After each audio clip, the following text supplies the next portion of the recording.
ওদের ন্যায্য দাবি আছে। আগে সেরা কর্মকর্তাদের বিচারের বিষয়টা করি। আমি মনে করি যে এদের ভিতরে যারা অ্যাকচুয়ালি এই অপরাধ করছে, গুম করছে, পেট কেটে মানুষ নদীতে ভাসায় দিছে, যেসব অপরাধের কথা আমরা জানি, শুধু সেনাবাহিনীর লোকেরাই তো করে নাই, পুলিশও করছে, আবার ছাত্রলীগও করছে, যুবলীগও করছে, খুন খারাপই সবাই করছে শেখ হাসিনা আমলে। কারণ সেনাবাহিনীর লোকেরা যখন করছে তাদের পানিশমেন্ট হবে, তো পানিশমেন্ট হবে আর্মি অ্যাক্ট অনুযায়ী। এখানে কনকারেন্ট জুরিসডিকশন আছে কিনা সে বিষয়টাও তো এনশিওর করতে হবে। যদি কনকারেন্ট জুরিসডিকশন থাকে, মঞ্জুর ভাই এক সেকেন্ড আমি আপনাকে বলি, দেখেন কোন একটা অকারেন্স যদি ঘটে, যদি ওই দিন থেকে যদি আইনও করা হয় তাহলে ওইটা অনওয়ার্ড কার্যকরী হবে। তো এখন এখানে অধ্যাদেশ জারি করছে, ওই যে আর্মির ওই যে আইনটা করার জন্য অধ্যাদেশ জারি করছে, এরা অধ্যাদেশ সংসদে পাস হয় নাই। বেনিফিট অফ ডাউট আর্মিরা পাবে, একটারও বিচার করতে পারবে না, এটা পদ্ধতিগত ভুল করছে, ওরা বিচার করতে চাচ্ছে না। তো তাহলে এখন যে আইন করছে, অধ্যাদেশ জারি করছে,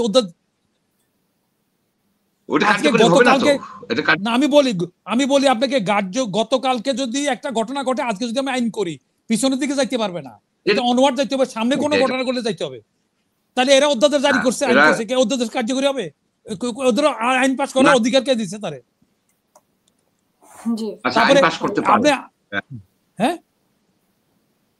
তারা এখন করছে কি জানেন, ঘটনা ঘটছে অনেক আগে, ওই সময় কোনো আইন নাই, ওদের বিচার করার ওখানকার আইন ওই সময় কার্যকরী হবে। উনি বলছে, আপনি বলছেন যে এটা আইন করতে পারে স্বরাষ্ট্র মন্ত্রণালয়, যে সাব জেলে যে এটা করেছে। না আইন তো করছে মন্ত্রণালয় থেকে অধ্যাদেশ জারি করে। শুনেন, একটু কথার মধ্যে কথা বললে না, সরি, হ্যাঁ ঠিক আছে, এটা ঠিকই বলছেন। এটা আমি ওই পয়েন্টে হারাই যাবো, এই জন্য আপনার এটা অ্যাড করতে বললাম। আমি কোথায় ছিলাম রিকলেক্ট করতে হবে, একটু সময় দেন আমাকে। বিষয়টা হচ্ছে যে এখানে কনকারেন্ট জুরিসডিকশন আছে কিনা সেটা ডিফেন্স মিনিস্ট্রি এবং আইন মন্ত্রণালয় মিলে আলোচনা করতে পারতো। এবং সাধারণত যে এটা হয় যে অনেক অপরাধ আছে, সেনাবাহিনীর অফিসাররা অপরাধ করছে, তারা সিভিল কোর্টে, সিভিল ফৌজদারি কোর্টে কিন্তু তাদের বিচার হয়েছে। যেমন নারায়ণগঞ্জের 7 মার্ডার, সেটা কিন্তু ফৌজদারি কোর্টে বিচার হয়েছে, আইসিটি কোর্টে বিচার হয় না। কারণ আইসিটি কোর্টটা গঠন করা হয়েছিল 1973-তে এই যুদ্ধ অপরাধের, বিশেষ করে যে 195 জন যে অফিসার পাকিস্তানি, তাদেরকে বিচার করার জন্যই কিন্তু ছিল। সেই ধারাবাহিকতায় যে পাকিস্তানিদের সহযোগী নিজামী, জামাত ইসলামী লোক, আল শামস, রাজাকার যারা ছিল, তাদেরকে বিচার করছে, সেটা ন্যায্য ছিল। কিন্তু আমরা কিন্তু ওই কোর্টটাকে করছি, আমরা কোর্টের প্রসিডিওর নিয়ে কিন্তু সমালোচনা ছিল, ব্যাপক সমালোচনা ছিল। ডেভিড বার্গম্যান, বহু লোক কিন্তু ছিল। কেন? যে এভিডেন্স একটা ছিল খুবই পুয়ার, এভিডেন্স একটা এত পুয়ার ছিল যে কোনো লোককেই ঢুকাই দিয়ে ফাঁসি দিয়ে দেওয়া যাইতো। এই কোর্টের যে রিগোরাস যে সিভিল ফৌজদারিতে যে থাকে, বিয়ন্ড এনি ডাউট প্রমাণ করতে হবে, এখানে সেটা ছিল না। সেটা রিল্যাক্স করতে করতে এরকম হয়েছে যে নিজামী যে হত্যা করছে কোন লোক, এরকম কোনো আই উইটনেস পাইছে? নিজামী হত্যা করছে, আই উইটনেস পায় নাই, শুনছে, পেপারে দেখছে, সেইভাবে এভিডেন্স এখন শুনেন, সেটা ছিল যে তারা ছিল রাজাকার ছিল, তারা আপনার স্বাধীনতার বিরুদ্ধে শক্তি ছিল, সেখানে তার পক্ষ নিয়ে অনেক লোকই কথা বলে নাই। কিন্তু এখন এই লোকগুলি কি কোনো আন্তর্জাতিক অপরাধ করছে? এই যে আর্মির যে লোকগুলিকে বিচার এখানে করবে আইসিটি কোর্টে, এরা কি কোনো আন্তর্জাতিক?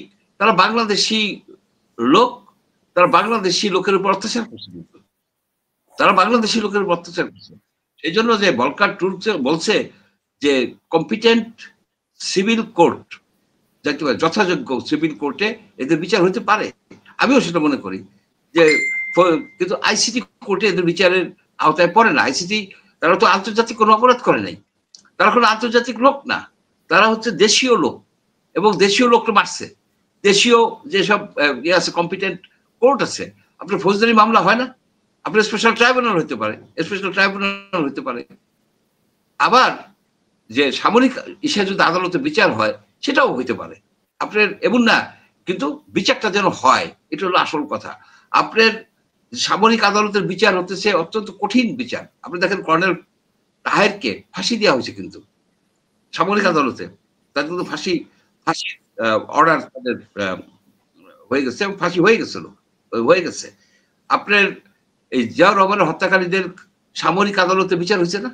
সামরিক আদালতে বিচার হয়েছে তো। আচ্ছা, তারপর জিয়াউর রহমানের যে জিয়াউর রহমান তো সিভিলিয়ান ছিল, মারা হয়েছে।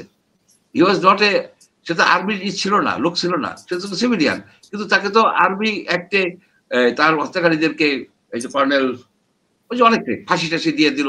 একজন তো অসুস্থ ছিল, পরে তাকে সুস্থ হওয়ার পরে ফাঁসি দিছে। আচ্ছা, আপনার যে এই এয়ারফোর্সের যে বিদ্রোহ করলো, সেখানে 1100 লোককে কিন্তু সামরিক আদালতে বিচার করে, জিয়াউর রহমান আমলে বিচার করে ফাঁসি দিয়ে দেওয়া হয়েছে। এখানে সামরিক আদালত কিন্তু কঠিন ভাবে বিচার করতে পারে, আমার আস্থা আছে, কঠিন ভাবে বিচার করতে পারে। এখানে যেমন ধরেন যে এরা অপরাধ করছে, মানুষ মানে আন্তর্জাতিক আদালতে না হয়ে নরমাল আদালতে হতে পারে, আদালতে হতে পারে, সিভিল ফৌজদারি আদালত আছে না, ফৌজদারি অপরাধ তো। অথবা আর্মি অ্যাক্ট কথাটা আছে 1952 আর্মি অ্যাক্ট, তারপরে এয়ারফোর্স নেভির যে অ্যাক্ট 1953, সেখানেও আছে যে তারা যদি অপরাধ করে চাকরিরত অবস্থায় তাদের বিচার তারা করতে পারে, এবং না করতে পারে না, করতে পারে, এবং তাদের অতীতের ইতিহাস আছে যে তারা বিচার করছে। তো সেই জন্য এই যে এরা যে করে যে একটা বিশাল বীরত্ব দেখাইলো, যে বিশাল বীরত্ব যে আমরা ইডিসি অ্যারেস্ট করে নিয়ে যাবো, এটা সেটা দিবে নাকি? আর্মি কি হ্যান্ড ওভার করবে? আর্মি তো হ্যান্ড ওভার করবে না, এটা তো সবাই জানে। আর্মি এদের কাছে হ্যান্ড ওভার করবে না, এই জিনিসটা স্টেলমেট হয়ে গেল। এবং 24 ঘন্টার মধ্যে হ্যান্ড ওভার করে নাই, তাহলে তো এরা পলাতক হয়ে গেছে এরকম বলতেছে। তো 22 তারিখে আসলে 22 তারিখে বেশি দিন বাকি আছে, 6 তারিখ হিরো হইতে চায়, ন্যাশনাল হিরো হইতে চায়, যে দেখো আইনের প্রতি আমার এত শ্রদ্ধা, তাদেরকে আমি বিচার করতেছি। আপনি দেখেন যে 21শে আগস্টের হত্যাকাণ্ডগুলি হয়েছে, 21শে আগস্টে 24 জন লোক মারা গেছে, রাইট? সেখানে সবাই খালাস পেয়ে গেল, তো মারলো কে? এই লোকগুলিকে কারা মারছে, আহত করছে কারা? বিচার এখানে কি বিচারের হবে না যে ঠিক আছে তদন্ত করো?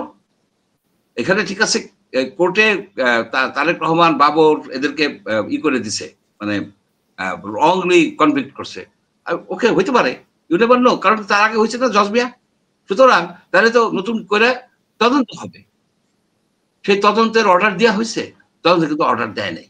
তার মানে কি, আপনার যে অপারেশন ক্লিন হার্টে যে 93 জন লোকের মার্ডার করা হয়েছে এবং তার জন্য ইন্ডেমনিটি দেওয়া হয়েছিল, সেই ইন্ডেমনিটি তো ওই যে পান্না সাহেবরা মামলা করে উঠে দিচ্ছে অনেক আগে। সেই যে যারা মারছে তারা সামরিক বাহিনীর লোক ছিল, একেবারে পিওর, তারা কই? তাদের বিচার হবে? সব বিচারিত হওয়া উচিত, হবে না। এখানে একটা দ্বন্দ্ব সৃষ্টি করা যাতে ইলেকশনটা পিছানো যায়, বুঝলেন? মূল কথাটাই হচ্ছে যে এই যে পার্টিটার নাম আর নিতেছি না, নাম নিলে ভয় লাগে, রগ কেটে ফেলাইতে পারে এই বয়সে, বুঝছেন? এখন তারা কি করছে যে আর্মির সাথে আর্মির একটা কু হইলো, বা আর্মির সাথে একটা গন্ডগোল হইলে ইলেকশনটা পিছিয়ে যাবে। এখন তো তাদের ভোট হলো 8%, তাদের তো সিট হইতেছে ম্যাক্সিমাম 30টা।